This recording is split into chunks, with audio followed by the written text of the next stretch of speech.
Voici l'histoire Graine d'amour. Petit-Bou est un spermatozoïde. C'est un drôle de nom, mais c'est comme ça qu'on appelle la petite graine de papa. Petit-Bou habite avec toute sa tribu à l'intérieur de ses poches qui se trouvent juste au-dessus du tuyau qu'on appelle le pénis.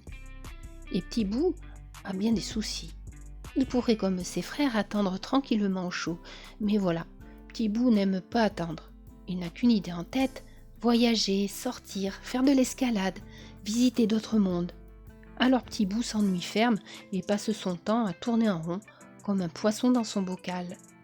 Mais un beau matin de printemps, il se produit une chose incroyable. La maison de Petit-Bou se met à trembler. Ses frères sont paniqués. Ils pensent c'est un tremblement de terre. Peu après, une gigantesque vague déferle dans la maison. C'est le déluge, peut-être la fin du monde. Petit-Bou, lui, il ne panique pas, au contraire, il se dit voilà l'occasion de partir. Petit-Bou et ses frères sont emportés par la vague géante à toute vitesse dans un tunnel. Petit-Bou est heureux, il sent que quelque chose d'important lui arrive. Au bout du tunnel, Petit-Bou est éjecté dans une grotte. Il sent qu'il a changé de pays, que les couleurs, les odeurs sont différentes. C'est normal, il n'est plus à l'intérieur de papa, il est à l'intérieur de maman. Petit-Bou explore la grotte, il s'enfonce de plus en plus quand soudain il aperçoit une ombre gigantesque. Cette ombre, c'est la graine de maman.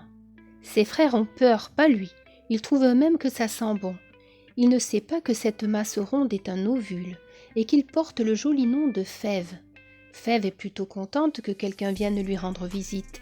Elle sent qu'ils vont bien s'entendre tous les deux. Tout de suite, ils commencent à jouer. Et puis ils se font des câlins. Ils se font même tellement de câlins que doucement ils se mélangent. Petit-Bou et Fève ne font plus qu'un, un œuf. Cet œuf ne tient pas en place, alors il se met à rouler. Il roule longtemps, longtemps, à la recherche d'un endroit où il pourrait s'installer. Au bout d'un long tunnel, il découvre une bulle toute chaude, toute ronde et très confortable, à l'intérieur du ventre de maman. Cette bulle a juste la bonne taille, la bonne chaleur. L'œuf décide que c'est sa maison. Là, très vite, il commence à se transformer. Le petit tuyau qui le rattache à maman lui apporte plein de bonnes choses à manger et ça le fait grandir. Il se met à ressembler à une petite crevette. Il continue à se transformer. Il lui pousse des jambes, des bras, un nez, des oreilles aussi. Il ne ressemble plus du tout à une crevette. Il grandit de plus en plus. Maintenant, il a des doigts de pied et même un pouce qu'il peut mettre dans sa bouche. C'est fatigant de grandir, ça donne sommeil. Une voix tendre et douce le réveille. « Tu es bien, mon amour ?» Il écoute et il comprend que c'est la voix de maman qui lui parle. Pour répondre, il donne de petits coups de pied, comme pour dire « Je suis là ». Qui m'appelle ? Il colle son oreille contre la paroi et il entend « Je suis ta maman ». Puis une voix plus grave. « Je suis ton papa, et toi, tu es notre bébé d'amour. » Ainsi bébé d'amour grandit. Parfois, il entend les voix qui chuchotent. « Nous t'attendons. » Mais il n'est pas pressé, il est si bien dans cette maison. Mais bébé d'amour grandit encore. Il devient si gros qu'il n'y a plus assez de place dans la maison. Que faire ? Alors bing, il donne des coups de tête, bang, des coups de fesses. Il essaie d'agrandir sa maison. Heureusement, un passage apparaît. Des douces voix l'appellent. « Allez, viens, courage !» Bébé d'amour hésite. Il jette un œil et il aperçoit un ray de lumière. Qu'est-ce que c'est ? Le pays des voix douces ? Ou peut-être un trésor ? Comment savoir ? Le passage est un peu étroit, mais bébé d'amour a trop envie de savoir qui l'appelle. Décidé, il engage la tête et il pousse. Oh, aïe, la tête que c'est dur. Il pousse avec ses genoux, ses épaules. Maintenant, la caverne n'arrête pas de changer de forme. Elle le pousse aussi. Va-t-il se retrouver coincé ? Bébé d'amour est courageux. Il sent qu'il doit y aller. Alors il pousse un dernier coup. Et ouf ! Il sort. Un œil, une oreille. Il hésite encore. Il se demande s'il n'est pas en train de faire une grosse bêtise.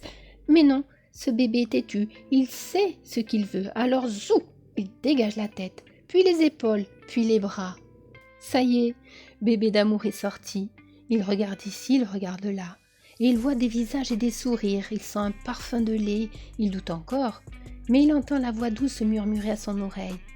Enfin, tu es là. Et l'autre voix, la plus grave, ajouter mon bébé d'amour. Alors il pousse un cri formidable. Yahoo! Ce qui veut dire je respire. Bébé sent l'air gonfler ses poumons. Ça fait un peu peur. Et un peu mal aussi. Mais il regarde encore et crie à nouveau une sorte de oui, qui veut dire papa, maman, je vous ai reconnu. Ne vous inquiétez pas, je reste ici avec vous, pour toute la vie. Et voici comment par une belle nuit d'hiver naquit un bel enfant comme toi. Ses parents, après avoir longtemps cherché, ont décidé de l'appeler Louise. Mais Louise a toujours préféré son autre nom, celui que ses parents lui donnent en secret, quand ils ont des voix douces, si douces. Un nom que personne d'autre ne connaît, bébé d'amour. Cette belle histoire est maintenant terminée, j'espère qu'elle t'aura plu et qu'elle t'aura fait passer un agréable moment. Je te dis à bientôt pour d'autres histoires. Pense à t'abonner et actionner la cloche et je te fais de gros bisous.